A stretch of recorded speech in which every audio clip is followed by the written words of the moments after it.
Hello, everyone. Hello. Welcome back to Worth the Wait. You're now tuning in to part 3 of Common Sense for Your Relationship. We're Welcome talking back. all things finances and relationships and how it all works together. Yeah. As a reminder, we are wrapping up this series with a live Q&A tomorrow, July 17th at 8 o'clock p.m. Eastern Standard Time. We're going to do it live here on YouTube, so make sure if you're not subscribed, that you subscribe, and that you hit that notification bell so that you know when it's coming, and also future videos when that's going to happen as well. All right, so now we're going to transition into finances during that period of engagement, during this series of engagement where you have actively moved forward and taken that step to prepare for marriage. And so what are some questions that you might run into during that season of engagement?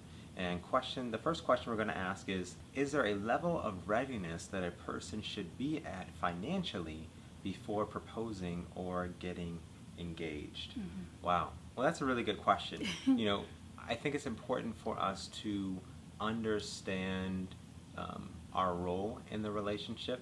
And as a prospective husband, your role is to, make sure that you understand how your home will govern its finances.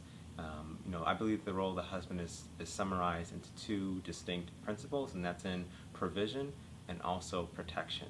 And so provision both spiritually and physically, and then also protection both spiritually and physically.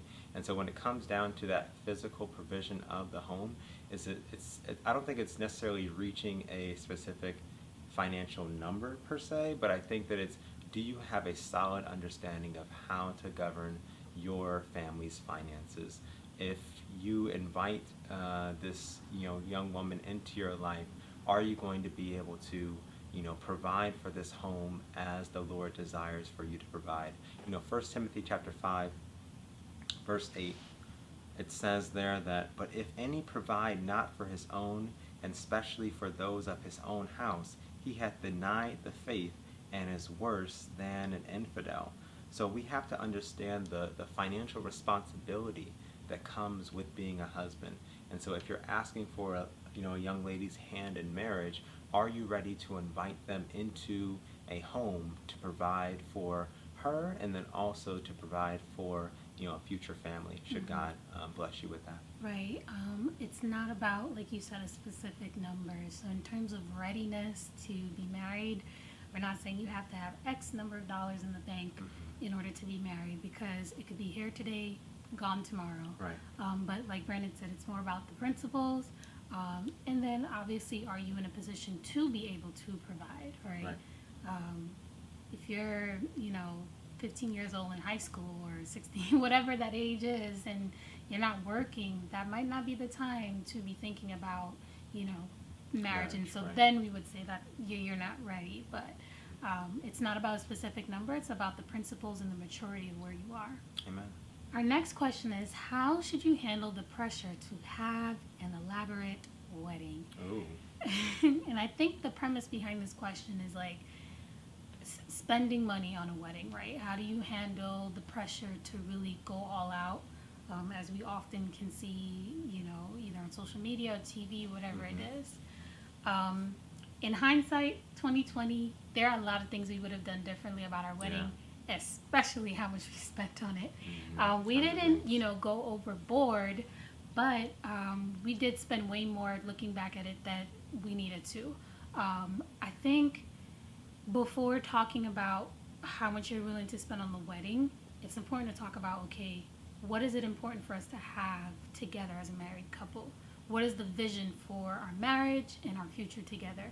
I don't think we necessarily did that. We kind of just went from being engaged into like, all right, let's start planning the wedding. Right. We didn't think about like, do we want a car for wherever we're going to live? Do we have a car fund set up? Do we want to buy a house at some point? Do we start saving for a down payment?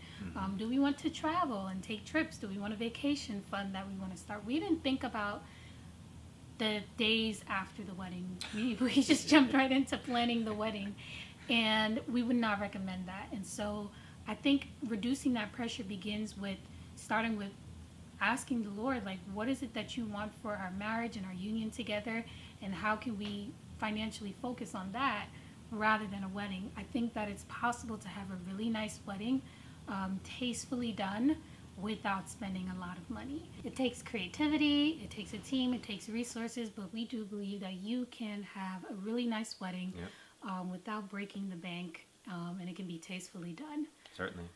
Everything basically that you said. Like, love your life, not theirs. In this tech centered world that we live in, it can be so easy to become just enamored with all of the elaborate celebrations that can take place when you just have unlimited resources. I mean, you scroll through the news today and you can see so much display going on, and it can be easy to become just surrounded by that, and your mind becomes filled with that, and then you think that you have to somehow keep up with that. And we just want to encourage you to think thoughtfully about the foundation that you want to have as you're beginning a marriage. And I mean, imagine, like, we think back on it and we're just like, wow, we could have had such a a healthier start to our marriage, had we made different decisions when it came to our wedding. And so we just encourage you to think about that. Right. And what foundation do you want to start for yourself, and then also planning for a future family if that's where God leads. Yeah, we there's a lot we can say on this. We've actually thought about doing a video on this, so if you're interested in that, drop a comment below and we'll consider doing a video on that. Next question. What should I do if my fiance has existing debt and doesn't mind adding more to it? Wow.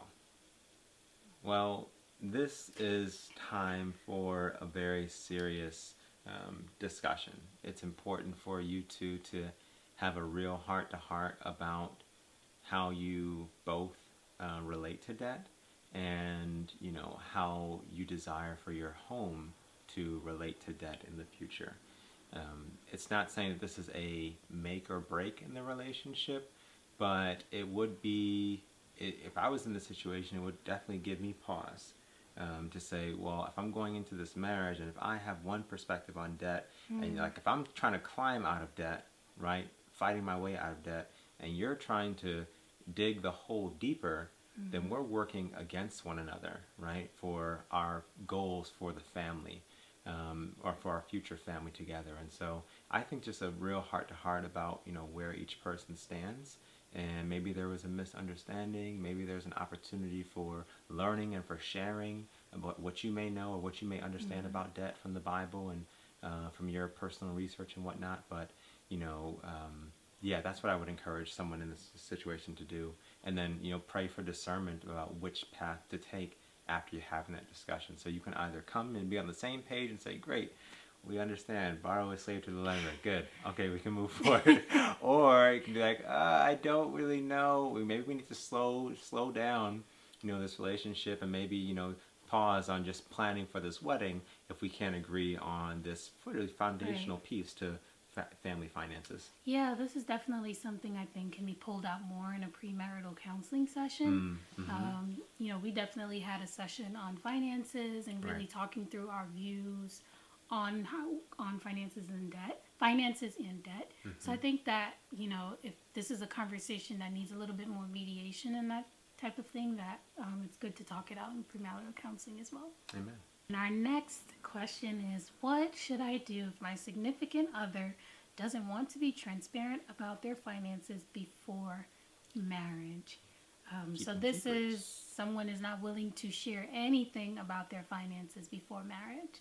I'm not quite sure how that would work. But I will say when it comes to finances, communication is essential.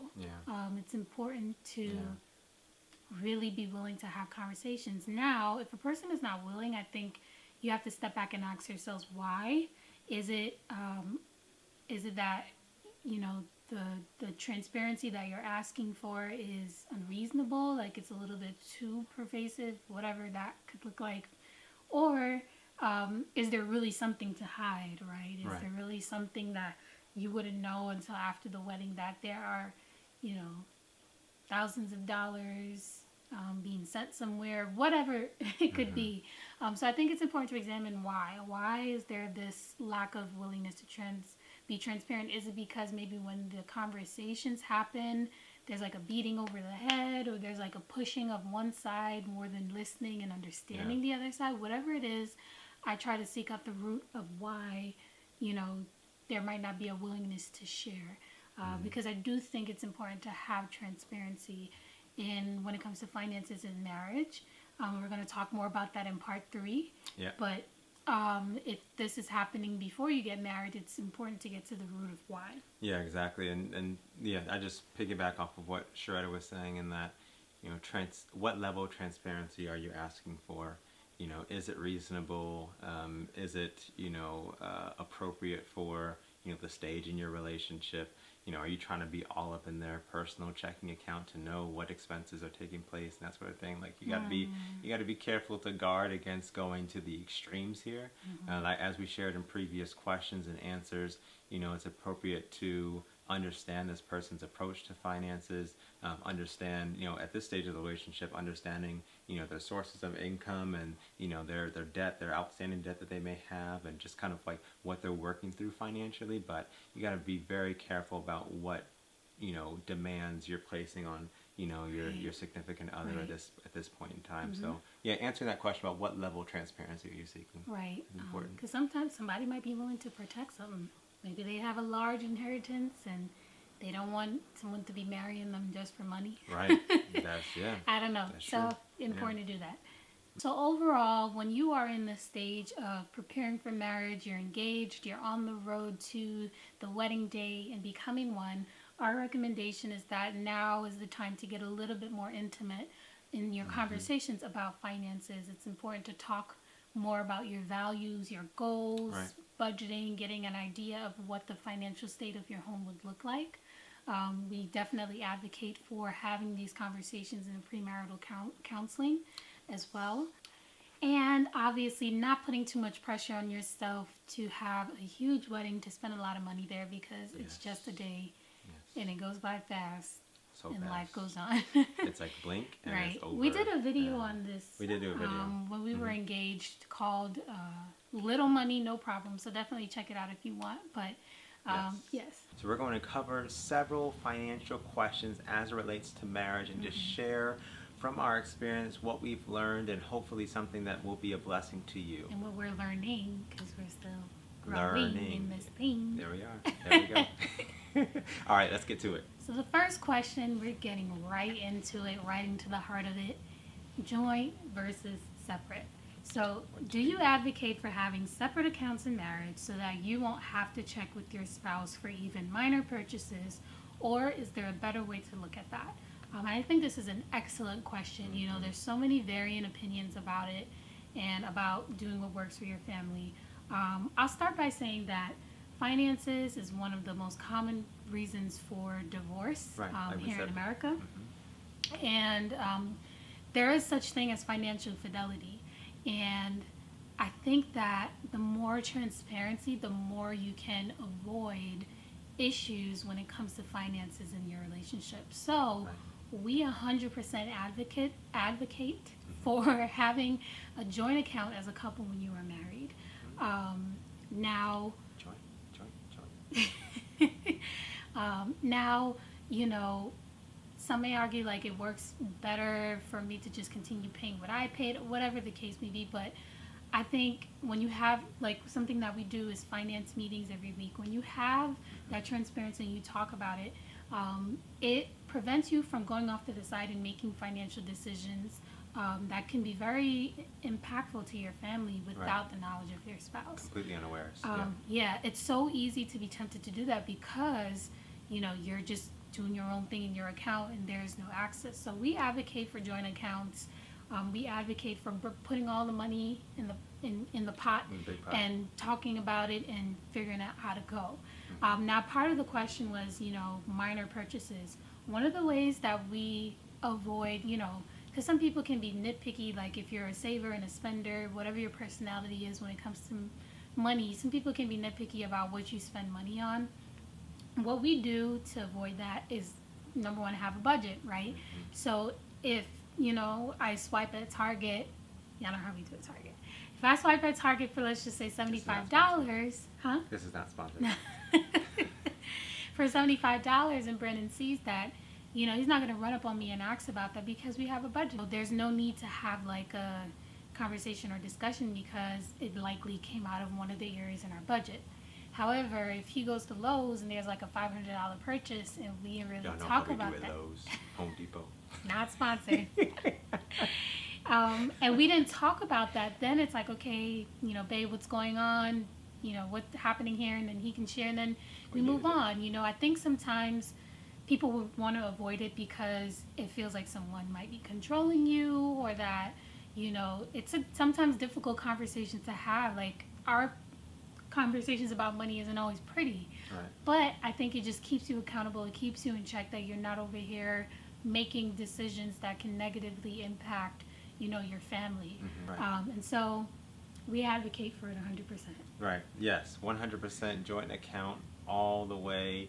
The Bible says that, in the beginning, Adam and Eve were naked and unashamed, so they had nothing to hide. There was all full transparency there in that relationship. And we believe, especially when it comes to finances, that the two shall indeed become one. In the case of, needing to have, wanting to have personal expenses, let's say you want to plan something special and you don't want your, significant other to know about it, you want to surprise them and that sort of thing, then you can either take out the cash that you all agree upon as like your budget for those expenses, or you can even set up your own, personal account that from the joint account you'll then be able to send your personal money that you get to use and you get to spend however you two have agreed upon beforehand. But it all starts, of course, with that joint account. Next question. So this question is, how do you handle finances when there's only one person working? Is the income to be shared? Now, my response to this question actually kind of flows very naturally from what we were just sharing, which is that, in marriage, the two shall indeed become one.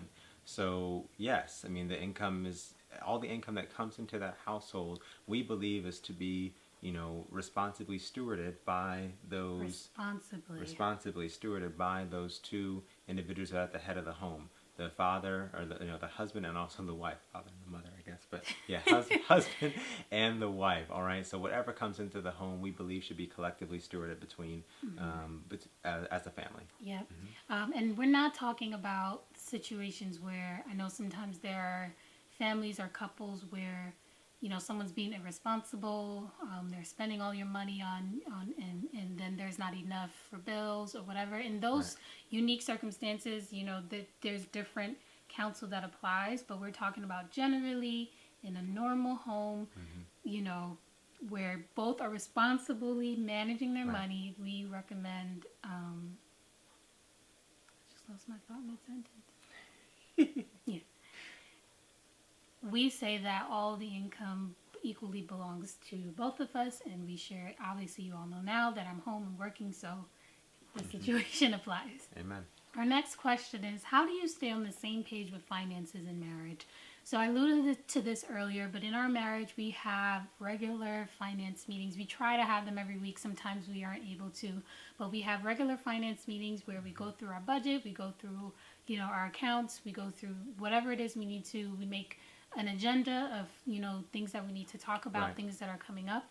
And we dedicate that time to really going through our finances to make sure we are on the same page. So that's what we do to handle our finances. Yeah, and it really comes down to planning together as a couple. The Bible encourages us to sit down and to count the costs, right? To ensure that you will have adequate,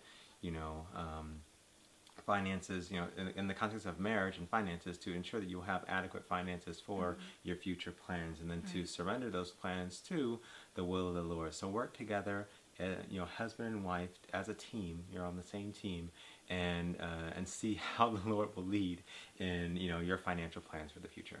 So to summarize, the key that we would say is definitely transparency.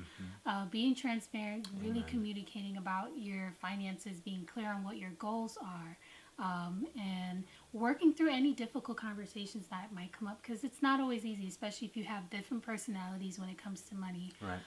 We'd also advocate and say that if there's debt, that debt is now shared. Collectively owned. And I think working together makes you progress on your goals so much faster when you're both on the same page and you're both, Amen. working together on it. So we definitely advocate for that. Number one, I've been using that word a lot this video. But yes, we definitely recommend that for finances in marriage. We'd also say that no matter what your income is, it's important to live within or below your means.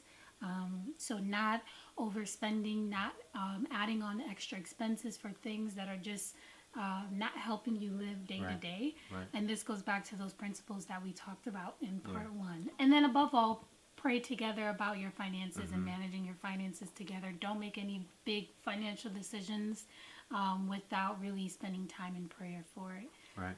Are there any resources that we can direct people to in the future? Yes. So there are a couple different finance gurus out there that we don't claim to be gurus. We just learn. No, from, not at all. We're still learning. Right. Obviously, the Bible. The Bible has a lot to say on finances. Read Proverbs again. If you take the time to study it, you will see those principles. We definitely recommend Dave Ramsey and all the resources under his team. Right. We've personally learned a lot from him and from listening to his calls and all those things. So we recommend Dave Ramsey. Also, Saving the Crumbs. Oh, yes. Which is Alistair Huang and his wife. They have a SavingTheCrumbs.com. wonderful ministry, SavingTheCrumbs.com. If you look it up, so much great wisdom We and learned a lot from counsel him too, on finances. Especially about saving. biblical finances and how to approach that. So and then I also check out from time to time the Budgetnista. I know she's another one out there who talks a lot about these topics. So and anyone else? Crown Financial. Yes, Crown Financial University, I think it might be, but I think it's Larry Burkett's ministry that he has, and that was like I think he was one of the first ones that really launched into biblical finance and how to approach finance. So please look up him as well. Right. All right. And if there's any we left out that you want to share, definitely drop a comment below so we can learn some more. I'm sure there are more out there. Amen. And we will see you you. all tomorrow. Right. Make sure you mark your calendars. Be there. Live Q&A on common sense for your relationship. Thank you and so any other much questions for that may watching. come up. We want to be here on July 17th at 8 p.m. Eastern Standard Time. Okay. All right. Thank you so much for watching. Subscribe, hit the notification bell, do all that good stuff. All right, talk to y'all soon. Bye-bye. Bye.